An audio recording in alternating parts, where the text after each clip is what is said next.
Bienvenidos a todos. Mi nombre es Adriana González y soy trabajadora social en el Centro de Trastornos de Movimiento en la Universidad de California, San Diego. Y es un placer estar aquí con todos ustedes para este seminario virtual en español. Y hoy hablaremos sobre las causas y el diagnóstico de la atrofia multisistémica, AMS. Antes de presentar a nuestro invitado, quiero compartir alguna información con todos ustedes. Este programa durará aproximadamente 1 hora y si tenemos tiempo, habrá una sección de preguntas y respuestas al final. Estamos grabando este webinario en vivo, pero se archivará en Facebook y en nuestro canal de YouTube para verlo a cualquier momento. Y también si lo quieran compartir con algún ser querido. Si ustedes se registraron para el día de hoy, recibirán un correo electrónico con la presentación. Pero para los que están con nosotros en vivo, les pondremos un enlace en el chat. Finalmente, para todos ustedes que están aquí en vivo, en el chat pueden compartir preguntas y se compartirá otra información. Y si pueden y están aquí en vivo también, déjanos saber de dónde vienen ustedes. Si están en California, si están en Nueva York, nosotros queremos saber de dónde viene nuestra comunidad para poder apoyarlos y conectarlos uno al otro.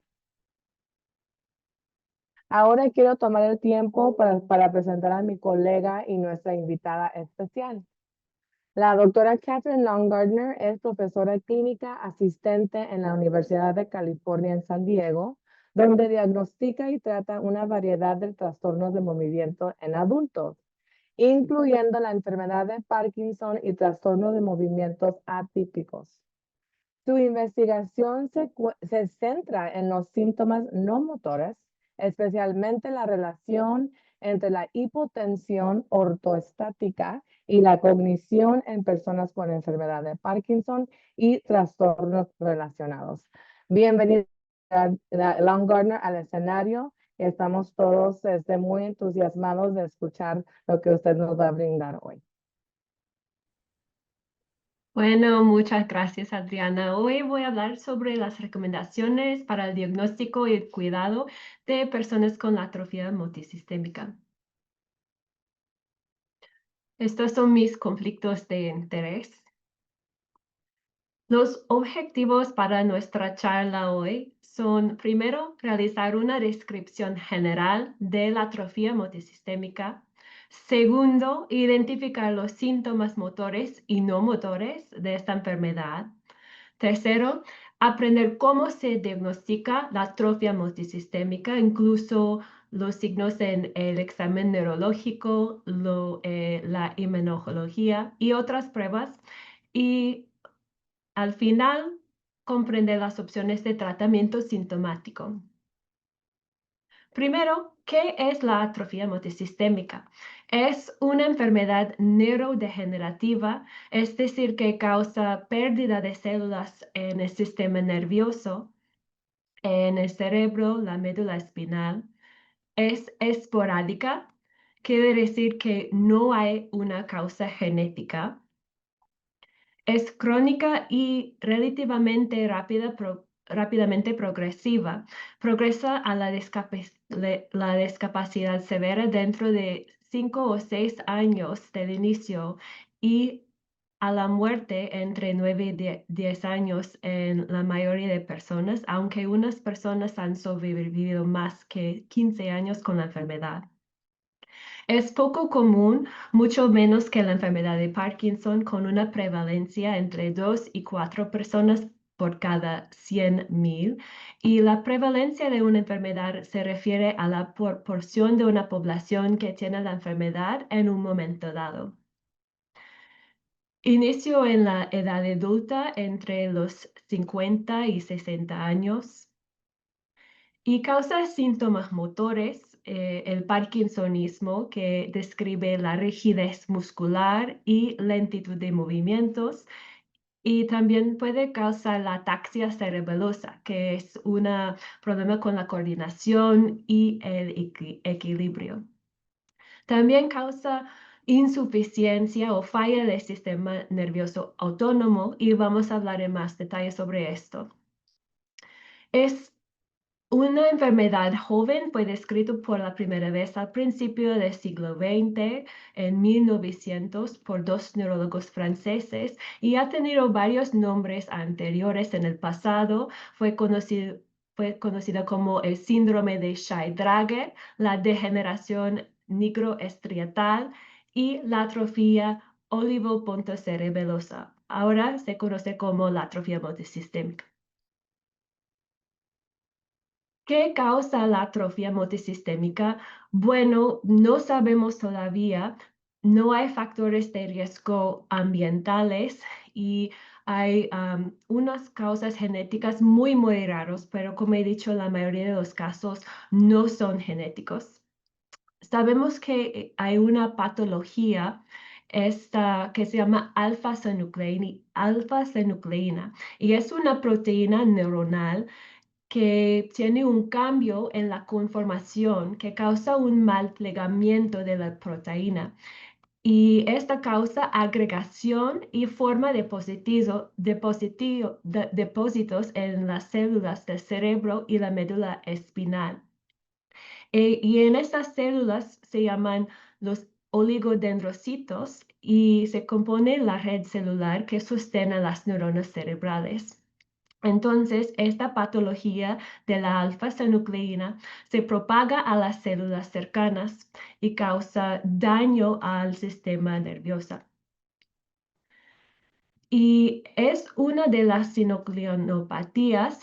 También las sinucleinopatías incluyen la enfermedad de Parkinson, que es lo más común, la demencia con cuerpos de Lewy y la falla autonómica pura. Y estas cuatro enfermedades comparten algunas características clínicas y pueden ser difíciles de distinguir entre ellos, entre las primeras etapas de la enfermedad, porque todos tienen algunos síntomas de la disautonomía y pueden tener también trastornos de sueño en que la gente actúa durante los sueños y las primeras tres pueden manifestar con parkinsonismo. Entonces hay muchas características clínicas en común entre ellas. Hay dos subtipos de la atrofia multisistémica, uno que se llama parkinsoniano, que manifiesta clínicamente más con rigidez muscular, con lentitud de movimiento, y el otro que se llama atrofia multisistémica cerebelosa, que manifiesta más con problemas con la coordinación y el equilibrio. Y en el subtipo parkinsoniano, la patología empieza en los ganglios basales, las partes del cerebro que controlan el movimiento. Y en el subtipo cerebelosa, la patología empieza en el cerebelo, esta parte de atrás que controla la coordinación de los movimientos. Y las áreas en rojo muestran la patología de la atrofia multisistémica. Y hay pérdida de las neuronas, las células en el cerebro en estas áreas. Y tras los años, la patología se extiende a otras partes. Y con más tiempo también puede afectar el tronco de encéfalo y la médula espinal. Y así va progresando los síntomas con los años. Antes hablé sobre el sistema nervioso autónomo y quiero dedicar algunos minutos más para hablar de este sistema muy importante del cuerpo. El sistema nervioso autónomo controla funciones automáticas, o sea, procesos inconscientes en el cuerpo y ayuda a mantener la estabilidad cuando hay cambios en el organismo y afuera del organismo. Entonces, mantiene este como equilibrio interno en el cuerpo.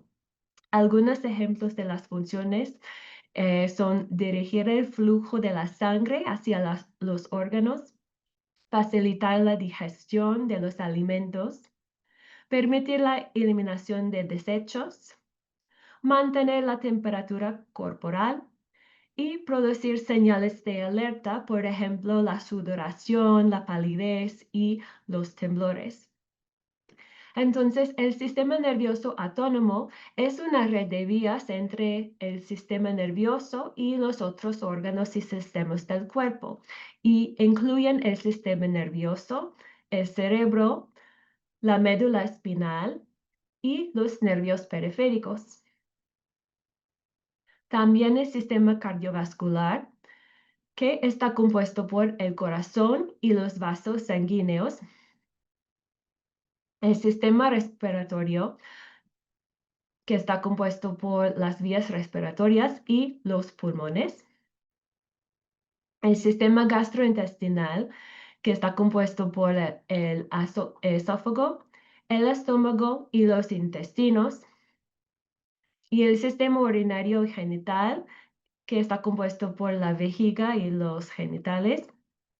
Y luego el sistema termorregulador, que está formado por la piel y las glándulas sudoríparas. Entonces, este sistema nervioso autónomo está afectado por la atrofia multisistémica y a diferencia de la enfermedad de Parkinson, en que la patología ocurre más en el sistema nervioso periférico, en la atrofia multisistémica ocurre en el sistema nervioso central, es decir, el cerebro, el tronco encefálico y la médula espinal. Y otra vez las áreas en rojo aquí muestran la patología en el sistema nervioso autónomo, en el sistema nervioso autónomo central. Luego voy a hablar sobre los varios síntomas motores y no motores de la atrofia multisistémica. Los síntomas motores, como he mencionado antes, incluyen el parkinsonismo, que es lentitud de movimiento y rigidez muscular. También puede causar inestabilidad postural y caídas. También puede causar movimientos involuntarios, el temblor postural y de acción, pero es diferente que el temblor de la enfermedad de Parkinson, que es más un temblor en reposo. En la atrofia multisistémica, el temblor afecta más los dedos y es cuando una persona está usando las manos, a diferencia de la enfermedad de Parkinson, cuando está más en reposo. Y también puede causar una ataxia cerebelosa que manifiesta con pérdida del equilibrio, la incoordinación de las extremidades, la disartria, problemas para hablar y anomalías oculares. Y los dos subtipos pueden superponerse y las personas con la atrofia multisistémica pueden eventualmente desarrollar signos de ambos subtipos, pero al principio uno es predominante. También puede causar muchos síntomas no motores, es decir, síntomas que afectan otros órganos y causar problemas que no afectan el movimiento, pero pueden ser tan problemáticos e incapacitantes como los síntomas motores. Estos incluyen el deterioro cognitivo, aunque no es tan grave como la enfermedad de Parkinson ni la demencia con cuerpo de Lewy. Puede causar cambios en el estado de ánimo, incluso la depresión, la ansiedad, la apatía. Puede causar fatiga y trastornos de sueño. Puede afectar el sistema gastrointestinal, puede causar retraso en el vaciamiento gástrico y el estreñimiento, disfunción sexual, problemas para orinar, incluso la frecuencia, la urgencia, la incontinencia y la retención de la orina. Además, puede causar problemas al regular la presión arterial, incluso hipotensión ortostática, que es una caída de presión al ponerse de pie, o hipertensión supina, que es una presión elevada cuando la persona está acostado. También puede causar saliva excesiva, dificultad para tragar y problemas respiratorios. Y vamos a hablar en más detalles sobre todo esto. Luego, vamos a aprender cómo se diagnostica la atrofia multisistémica, incluso la historia clínica y un examen neurológico, que es lo más importante, y además signos en la imagenología y otras pruebas emergentes. En cuanto a la historia clínica, primero, los síntomas deberían aparecer después de los 13 años. En la mayoría de los casos, empiezan en la sexta década de la vida. No debería tener antecedentes familiares porque, como he dicho, en la mayoría de los casos no es genético. Y debería tener una evolución progresiva, es decir, empeora con el tiempo y con unos años. Es más obvio que no es la enfermedad de Parkinson por la progresión. También las personas deberían tener disfunción autonómica e incluso la disfunción urinaria.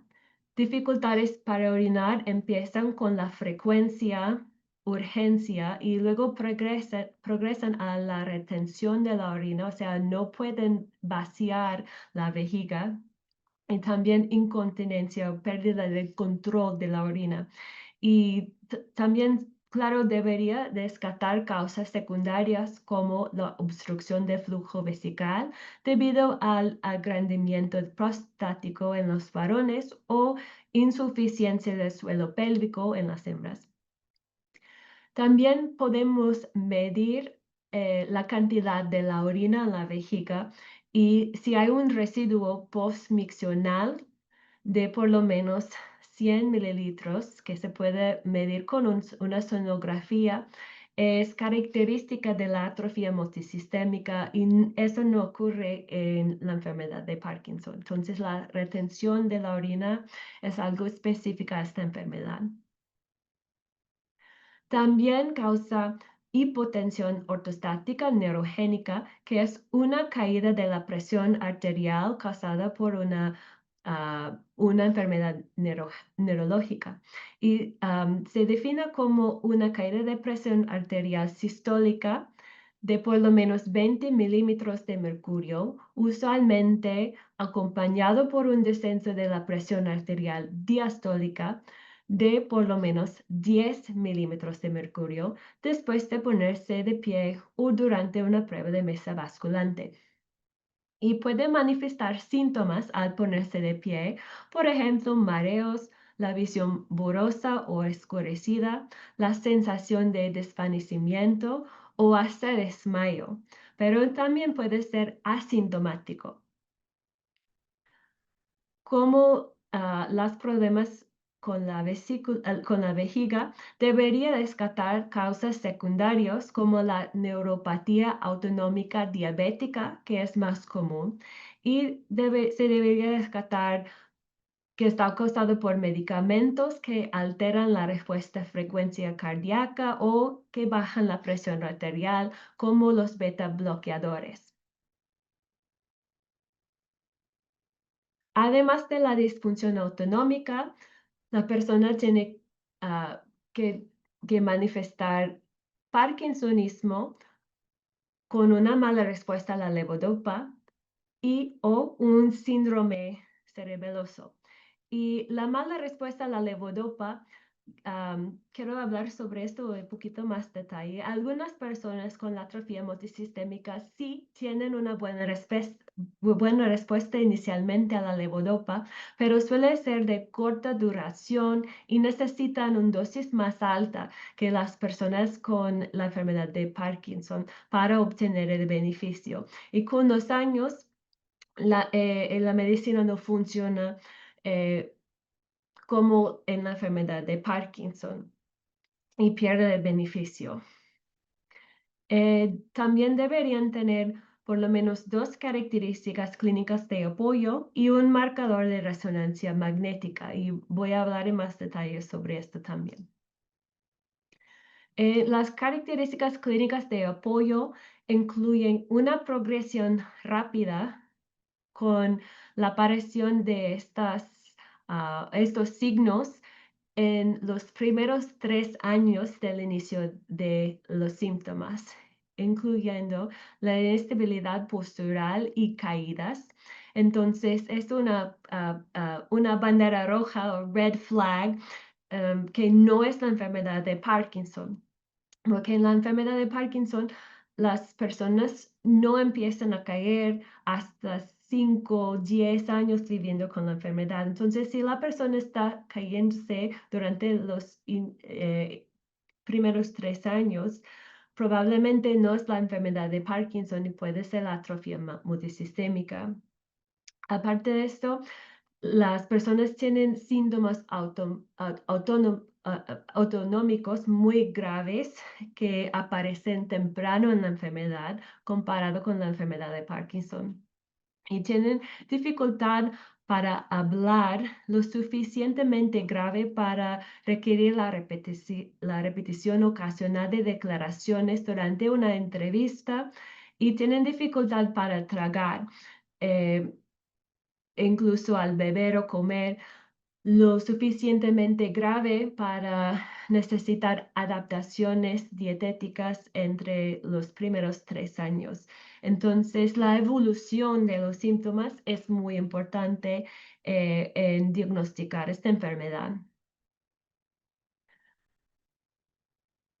Otras características clínicas de apoyo son las deformidades posturales. La camptocormia es una flexión anterior severa de la columna vertebral.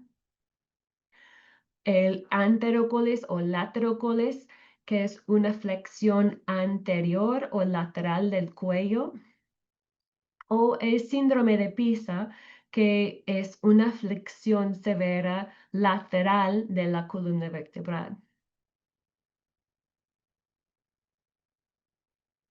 También el estridor, que se define como un sonido respiratorio tenso, agudo y áspero, principalmente inspiratorio, que puede ocurrir solo durante el sueño o también durante el día, y está causado por una disfunción laringea que conduce al estrechamiento de la rima glótica.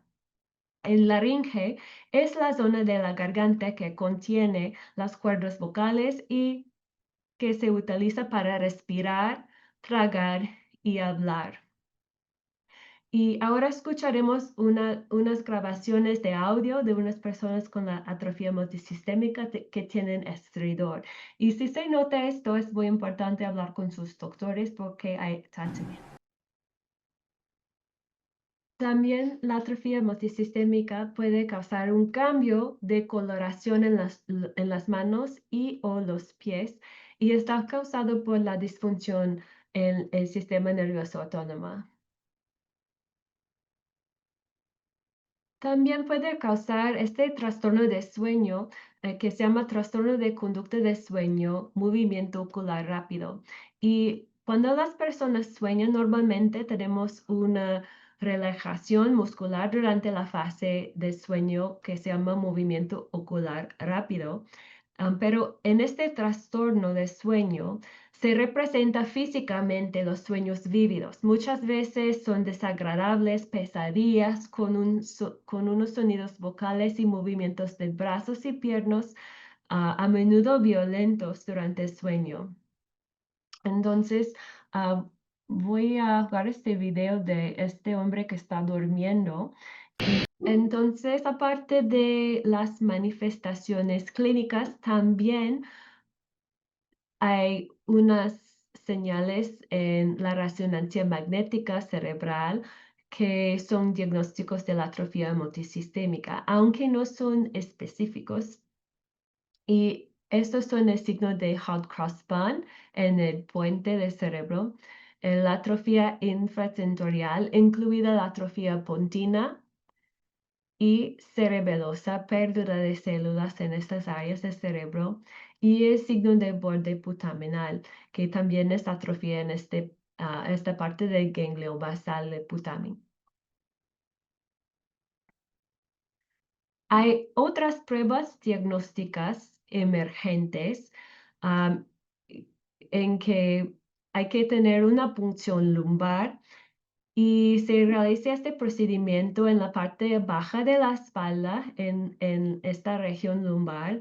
Durante una punción lumbar se introduce una aguja en el espacio entre los huesos lumbares, las vértebras, para extraer una muestra de líquido. Y este líquido rodea el cerebro y la médula espinal para protegerlos de lesiones, pero podemos ganar mucha información importante de este líquido. Y las pruebas de líquido que podemos hacer para la atrofia multisistémica incluyen la cadena ligera de neurofilamentos, que es un marcador de lesión neuronal y es más elevada en la atrofia multisistémica comparado con la enfermedad de Parkinson. También podemos medir los oligómeros de alfa-sinucleína, esta proteína que está mal plegada, la alfa-sinucleína se puede medir de este líquido también. Por lo general, estos no están cubiertos por el seguro médico en los Estados Unidos. También se puede hacer una biopsia de la piel para detectar esta proteína, la alfa-sinucleína fosforilada en la piel. Y las personas con atrofia multisistémica y otras sinucleinopatías tienen una deposición en la piel de esta proteína que se puede medir.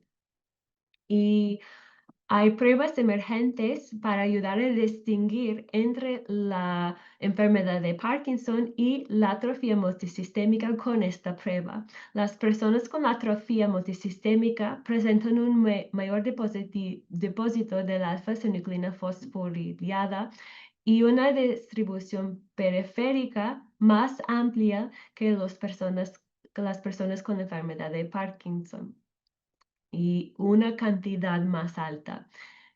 Y estos resultados proporcionan una sensibilidad y especificidad superiores al 90% para distinguir entre ambos trastornos, pero esto también es una prueba emergente.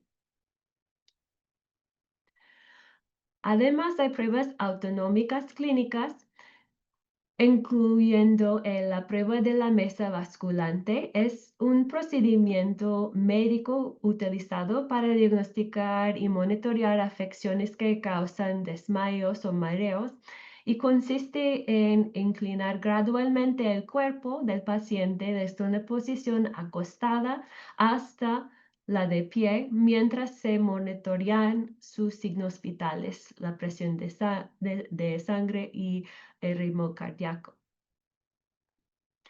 Otras pruebas diagnósticas para el sistema nervioso autónomo incluyen sonografía de la vejiga para medir el residuo postmiccional y los estudios urodinámicos. Los estudios urodinámicos son una serie de pruebas que nos permite evaluar el funcionamiento del tracto urinario inferior y de esta manera entrega información complementaria a la historia clínica y los exámenes de laboratorio. Entre los estudios urodinámicos no invasivos se puede medir el flujo de la orina y de los estudios invasivos hay que instalar un catéter para medir la presión vesical y abdominal, además del flujo de orina.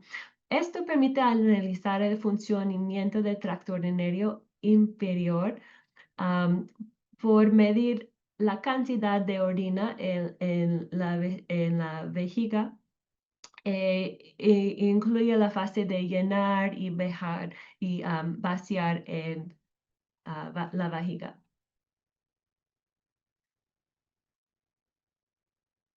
Ahora voy a hablar sobre los tratamientos de los síntomas de la atrofia multisistémica.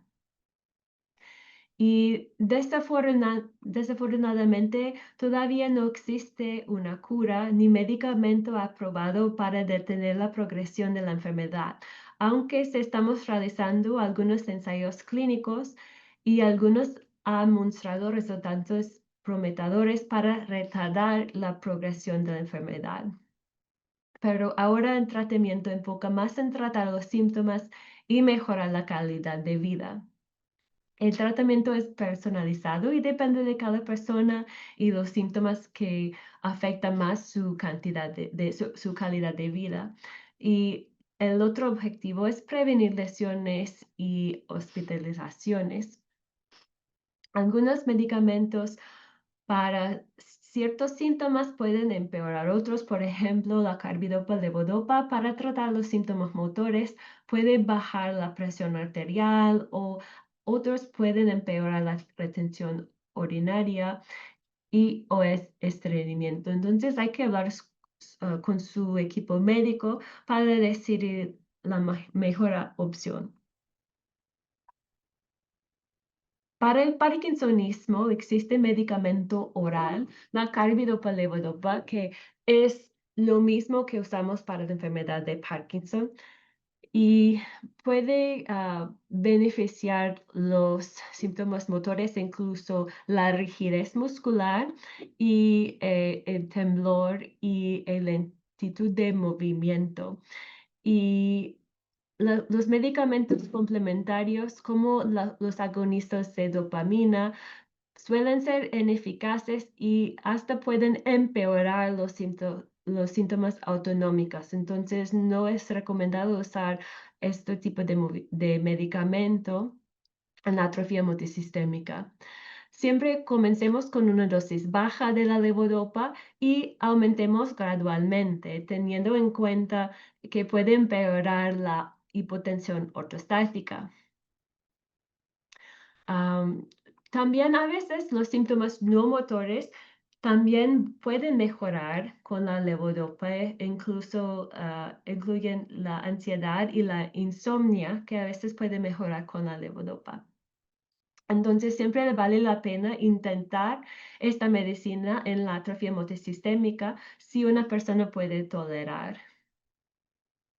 También podemos hacer inyecciones de la toxina botulínica para la distonía, que es una postura anormal o un espasmo muscular y puede ayudar con esta postura anormal y a veces ayudar con el dolor también. Siempre recomendamos las terapias complementarias, incluso la fisioterapia, la terapia ocupacional y la terapia del habla y de glución.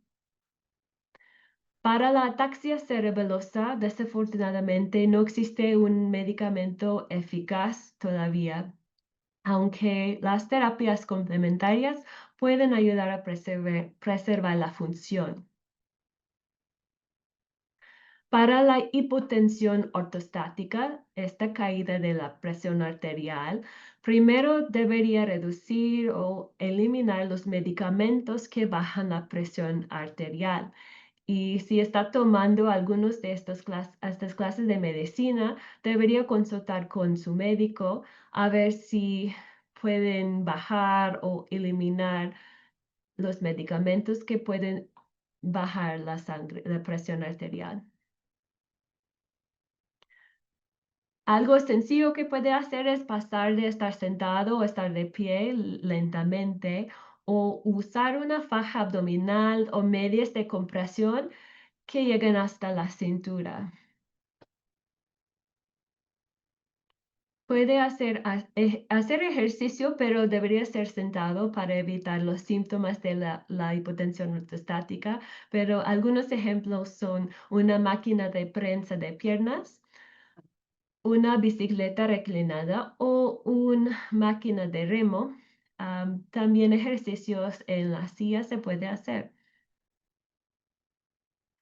Debería beber por lo menos 2 litros de agua al día para mantener la presión de sangre, la presión arterial y beber aproximadamente 16 onzas de agua rápidamente a temperatura fría también puede elevar la presión arterial durante aproximadamente 1 hora. Entonces, cuando se despierta durante la mañana, es recomendado tomar un vaso de agua fría al principio del día. También puede añadir más sal a la comida, que también ayuda a elevar la presión arterial. Y debería evitar el alcohol y la cafeína, que pueden bajar la presión más. Y usar una cuna para elevar la cabecera de la cama. Y dormir en esta posición inclinada reduce el retorno de fluidos durante la noche y reduce también la pérdida de fluidos. Y esto reduce la cantidad de la orina que se produce durante la noche. Entonces, más fluido permanece en los vasos sanguíneos.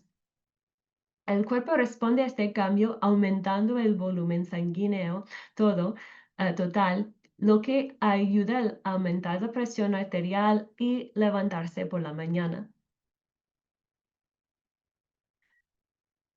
Después de estas terapias sin medicamentos, también podemos agregar medicamentos para elevar la presión. Entonces, hay varios medicamentos que se puede recetar para ayudar esta hipotensión ortostática y mejorar la calidad de vida.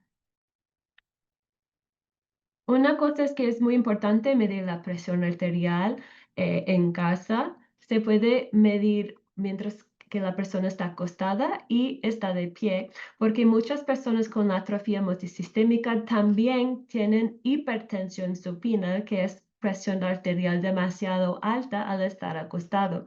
Entonces, tenemos que medir la presión y a veces también tenemos que recetar medicamentos para bajar la sangre durante la noche y elevar la presión durante el día cuando la persona está de pie.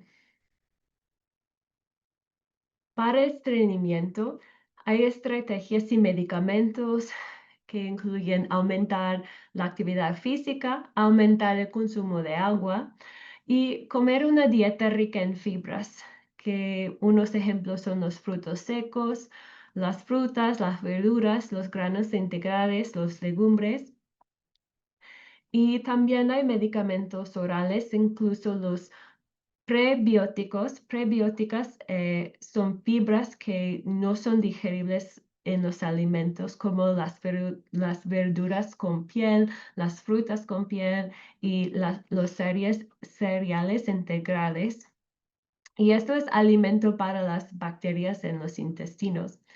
Y los probióticos son bacterias beneficiosas para los intestinos. Entonces, esto se puede comprar sin receta.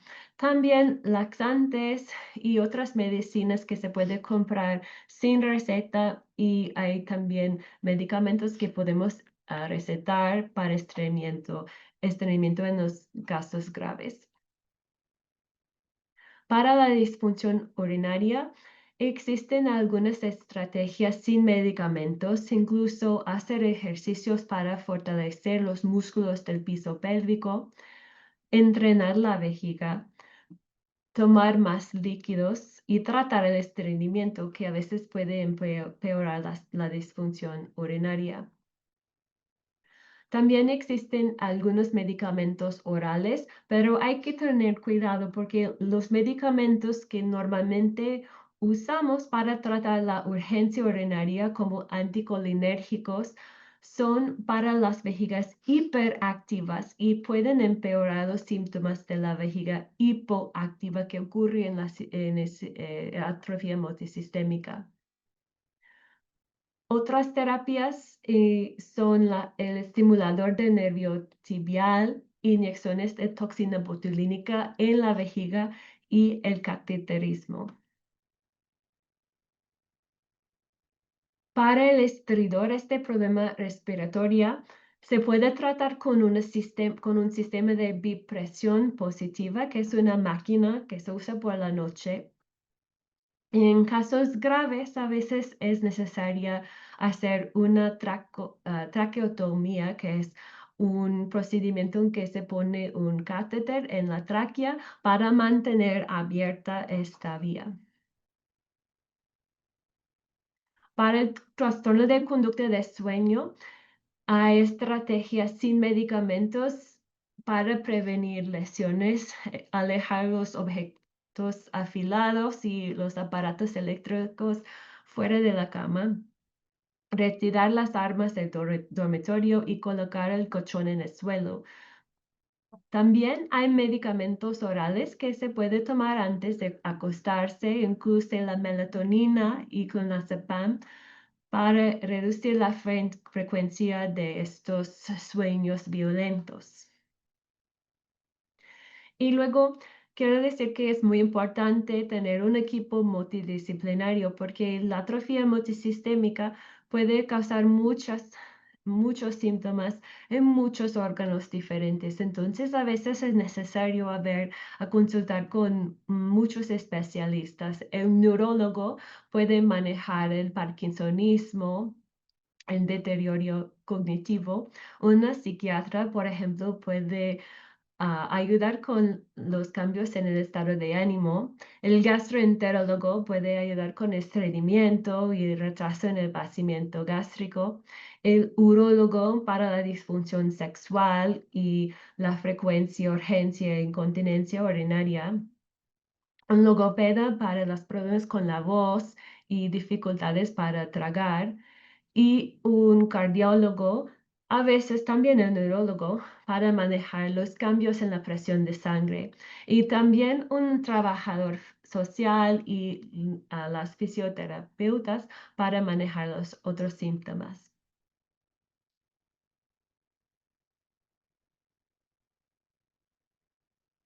Entonces, para más información, aquí he puesto algunos sitios web que tienen más información sobre la atrofia multisistémica.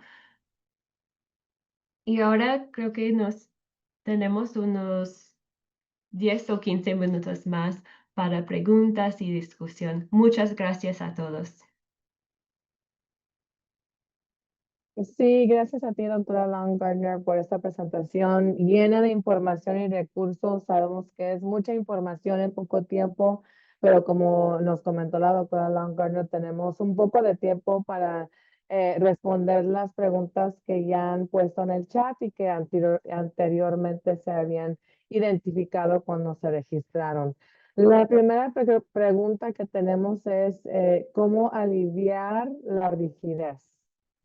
La rigidez muscular a veces puede aliviar con la carbidopa-levodopa, este medicamento que usamos para los síntomas de la enfermedad de Parkinson. También a veces puede ayudar con la rigidez. A veces, dependiente en dónde se encuentra, por ejemplo, en el cuello, si hay un componente de distonía. A veces las inyecciones de la toxina botulínica también pueden ayudar y siempre la terapia física para ah, mejorar el rango de la emoción y, ah, y ayudar con el movimiento. Entonces, terapia física, a veces la toxina botulínica y la carbidopa-levodopa son los tratamientos más eficaces para la rigidez. Ok, gracias. La siguiente pregunta que tenemos aquí es, ¿qué consejos brinda para familiares de aquellos que tienen atrofia multisistémica? Mm, recomendaciones generales. Sí, yo creo que sí, sí, consejos, o sea, eh, me imagino que la familia quiere saber cómo ayudar a su familiar o qué preguntas llevar a su doctor. Mm, Recomiendo empezar con el neurólogo, pero como hay muchos síntomas diversos, a veces no hay tiempo de hablar, sobre todo en una consulta. Entonces, es importante intentar tener este equipo multidisciplinario. Entonces, a veces hay que establecerse con un urólogo, un cardiólogo y también el papel de un trabajador social, una trabajadora social como usted es muy importante. Entonces, no sé si tiene algo más para consejos para compartir con los miembros de la familia. Sí, y de hecho la tercera pregunta era cómo preparar a Mm, familia. Y mm, es como comentó la doctora Longer, ¿no? Ella y yo trabajamos en un equipo interdisciplinario, que quiere decir que cada persona que está en la clínica está ayudando con diferentes tipos de recursos y ella como especialista en trastornos de movimiento se enfoca mucho en los medicamentos, cómo averiguar las síntomas, cómo ayudar, manejar los síntomas médicos. Como trabajadora social, yo me enfoco en cómo ayudar a las familias a navegar el diagnóstico con medios como siendo parte de una comunidad, yendo a un grupo de apoyo para aprender más o simplemente aprendiendo sobre la enfermedad, puede ayudar mucho a la familia a entender de lo que está pasando en su ser querido y cómo apoyarlo, pero también entender un poquito más sobre esta enfermedad que no afecta a muchas personas, o sea, no hay mucha información, entonces informándonos es importante para poder saber, ok, mi pareja no tiene ese síntoma, pero sí tiene esto. Déjame hablárselo al doctor porque me preocupa y yo no sabía que era parte de esta enfermedad.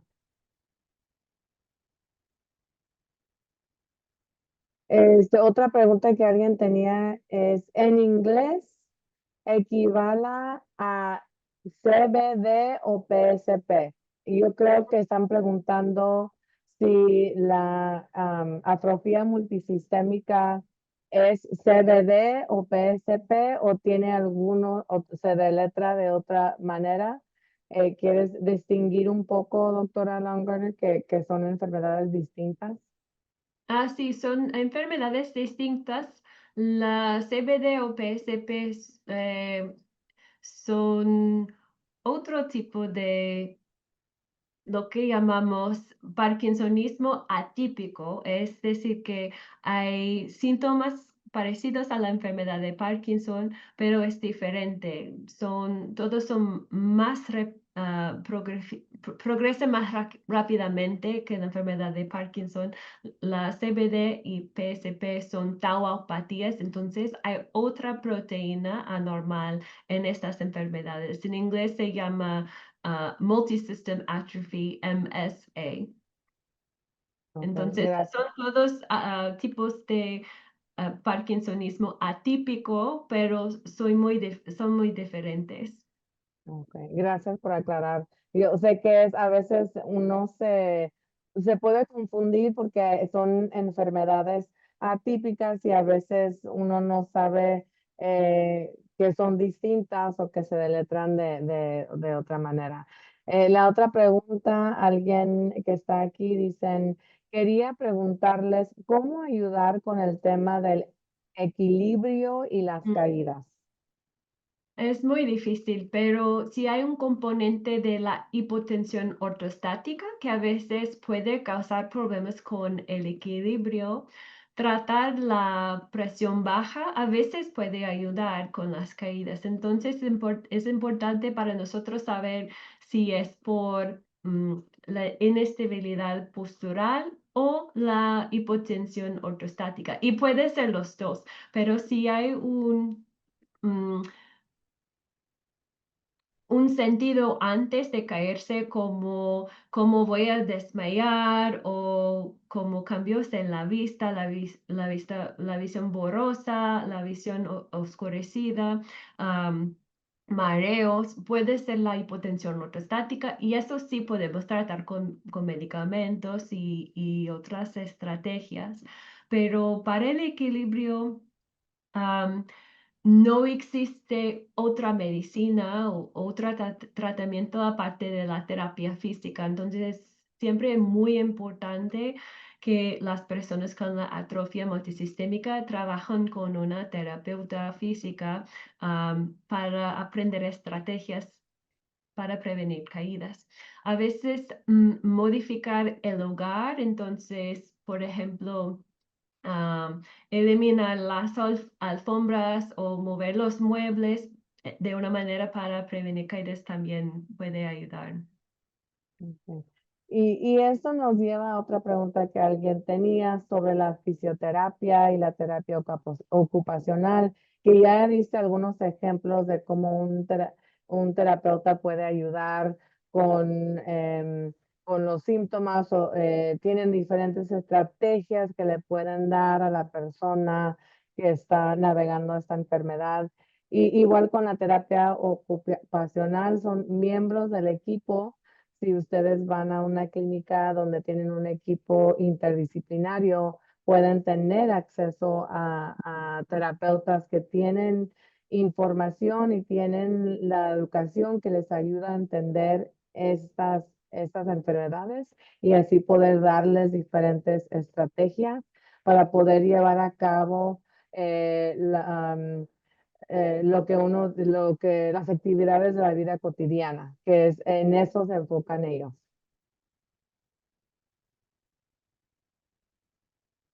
A ver, y yo sé que alguien tiene una pregunta sobre algún webinar sobre la CBD, que vamos a poner información en el chat para algunos de ustedes que tienen un ser querido que tiene esa enfermedad.